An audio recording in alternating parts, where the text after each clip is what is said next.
À ton avis, est-ce que c'est compliqué de remplacer des amortisseurs arrière? Eh bien, je vais te montrer ça tout de suite. Déjà, je vais t'expliquer de quoi tu auras besoin. Bien entendu, d'amortisseurs tout neufs, une baladeuse pour y voir clair, un peu de dégrippant pour dégripper tout ce qui est grippé, une douille à choc de 16, une douille Torx c'est du 16 également, une petite fourchette, un petit aimant au cas où, une petite balayette très important, clé à choc, douille de 17.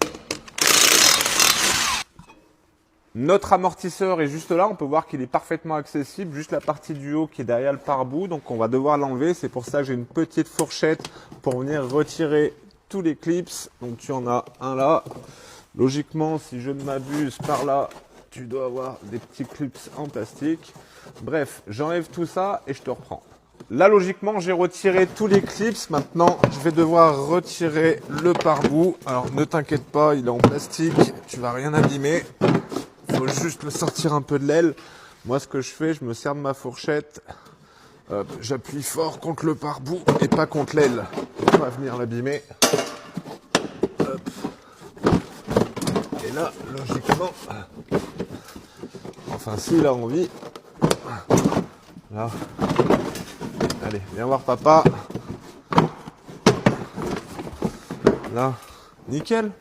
Là, je pense que tu as compris l'utilité de la petite balayette et de la petite pelle, tout simplement pour enlever toute la merdouille qui était derrière le pare-boue, pour pouvoir travailler proprement.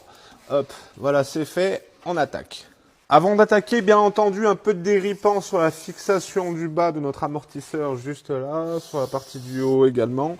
Avant de desserrer quoi que ce soit, je vais placer une chandelle sous le train arrière pour venir soulager l'amortisseur. Je vais abaisser un peu le véhicule, tu me diras stop s'il te plaît. Maintenant, clé à choc, douille de 16, je vais retirer la fixation supérieure. Trop facile. Pour la fixation inférieure, la vis est de l'autre côté, du coup on va lever la voiture. Notre vis de fixation est tout là-bas. Clé à choc, douille Torx de 16, désolé j'ai pas de douille Torx renforcée.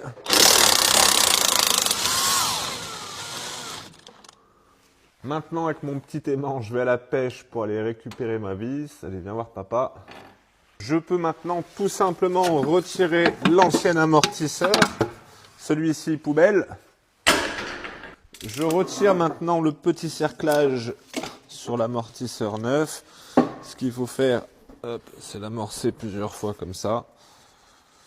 Tu pompes, tu le laisses remonter. Tu fais ça 4-5 fois. Et ensuite, on va pouvoir le remettre en place. Désolé, j'oubliais, j'aime bien mettre un peu de graisse cuivrée sur les vis.